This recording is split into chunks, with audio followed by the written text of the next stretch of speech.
Hi everyone and welcome back to a new panning video. If you're interested in why I'm doing videos in English and you're new to this channel and haven't watched the video yet, I will link in the info card a video explaining why I do videos in English and some in German. And for everyone who wants to join me in my another panning challenge, welcome. It's a video that I was wanting to do for a long time, and it's my Pan That Palette Challenge video. And I was thinking about the palette I want to pan. There were a lot of choices. And at first I thought I would do the Naked 2. I know that this year everyone is doing the Stila in the light palette. I don't have this palette. It's not easy to get this palette in Germany. And I don't want to get a palette just for doing the challenge, because the challenge is to get rid of some eyeshadows and not getting eyeshadows just to join the challenge. So that's the reason why I had to look for other alternatives. And I was first thinking about the Naked 2 because I love this palette. I think it's really good in quality. It would be a palette that would suit me well all over the year. And I could do a lot of looks. And the thing is, I love the palette, but I'm only using like 2 eyeshadows out of it. There's like a really big dip in one of the eyeshadows that almost hit the pan. But the other eyeshadows I neglect most of the time. So that was a reason why I wanted to pan this palette, because then I would use the other shadows in more different ways, in more versatile ways, and use it in better ways and not neglect all those eyeshadows. But on the other hand, I thought I love this palette, as I said 3 times, and I would really miss it when it would be gone. So what's the reason, or what's the sense in panning it if I would go and repurchase it because I want to have it in my collection? And I know this fact before I have to pan it. I know now for sure that I want to have it in my collection. I love the range of color.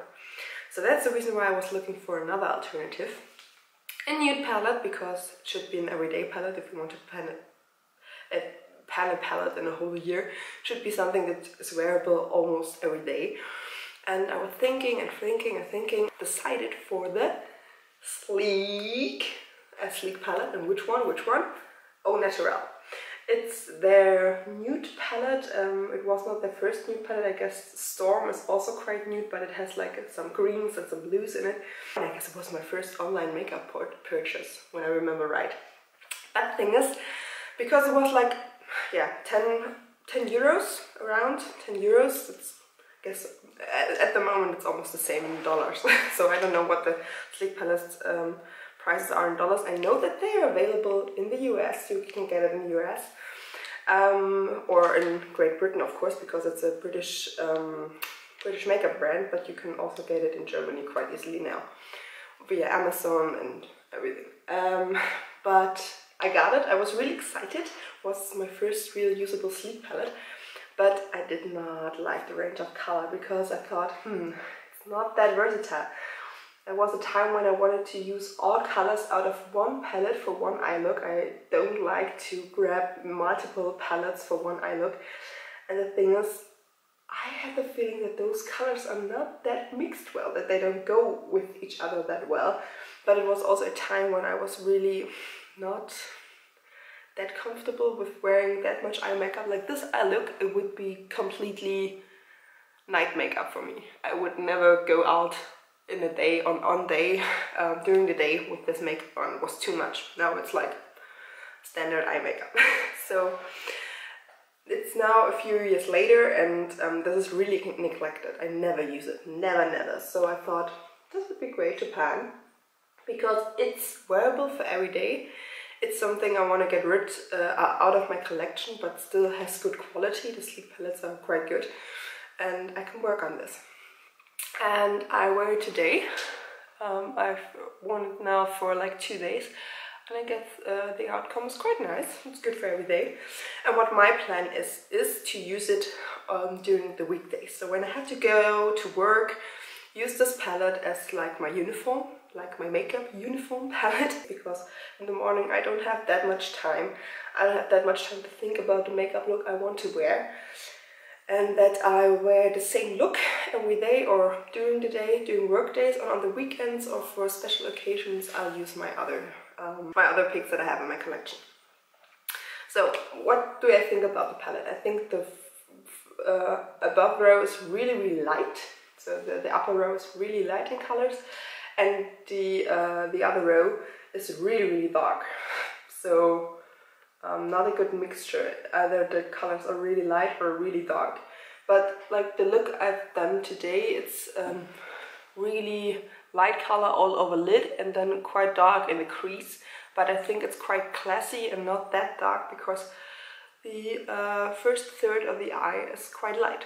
I think that you can do this with almost all those colors. You could use this for the all over lid, and then this in the crease or in the outer V, or this on the lid and this in your, it's completely, you can mix those. It doesn't matter. It's a light color on the base of the lid and a dark color in the outer V, and it doesn't matter which color. So that's why I say it's like a palette for one look that you can wear every day for work. Difficult colors. There's like only one color that I find really difficult, and it's this one. The names are here on this little tag. I guess I will be really fed up with this tag. It's going on my nerves already. That's Toast. It's so orange, it's so warm, it's such a warm color, and those colors don't flatter me that much, they don't suit me.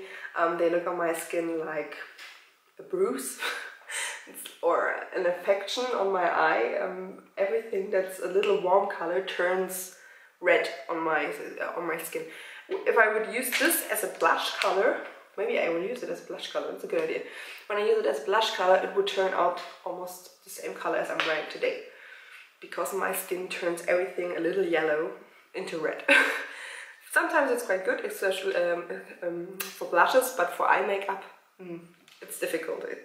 Too orangey eyeshadows are really not the best for me. But I will mix it with this color. It's Nubac,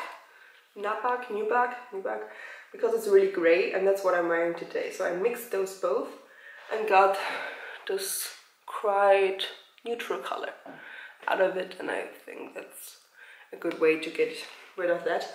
I don't know that I'm able to pan the whole palette, because you don't need that much of the dark colors as from the lighter colors, lighter shades.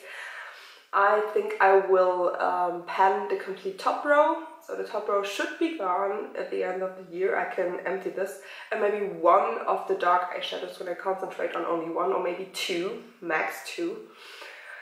Use the black as a liner. I'll try that and try to hit pan on this one. And maybe the sparkling shade is good for summer. So, and I want to spare this shade because it's like, that's my standard all over lid shade. It's a sparkly champagne shade. I guess it's the easiest one to pan, so I want to spare this one and keep it for the end of the year, when I'm getting frustrated with this palette, maybe because I use it that much that I can have like one easy shade to pan in the end. So the worst in the beginning, this one, and the best ones I spare till the end. That's like my kind of doing things, the bad things first and then the better ones. It's the same with eating. Like with pizza, I first eat the crust and then I eat the middle. So I'll do this with this palette too. So this is my palette for panning this year in 2016. I hope you keep up with my updates. I'm looking forward to it. If you're doing the same, please leave a comment. I'm really enjoying those videos. I would like to watch yours. I guess those updates come in the beginning of the month for the Panded Palette Challenge. In the middle of the month I do my Project 10 pen that I'm doing at the moment. If you haven't watched this video yet, I'll put the link in the info card here. And I guess it's a good mixture, like 2 penning projects at the same time. I guess that's enough, and I don't want to overwhelm myself with too many penning projects. I would love to join like a 7 by spring or something like this challenge, but I've now started my Project 10 pen because it's a classic, and I will end that first and then we'll see. Maybe I'll do another video with all the products I'd like to empty in 2016 throughout the whole year, so maybe also some products that I would like to empty after my Project 10 pen. That's maybe quite interesting, but we will see. I'm looking forward to panning it. It's a challenge, and hopefully I get down to it. As I know, there's only one person that has already penned this palette. It's Girls Just Wanna Have Makeup. She had a blog, or has a blog, but it's not active. But her Instagram is quite active, and she does also do a lot of panning pictures. I'll link that down below, so you can look at her progress. And yeah, she almost emptied this one. Even the dark colors, yeah, but it was really good. I'm looking forward, or I'm curious about how well I will do, and thanks for watching. See you next month, or in the middle of the month, or for every other video I'm posting, and thank you. Bye!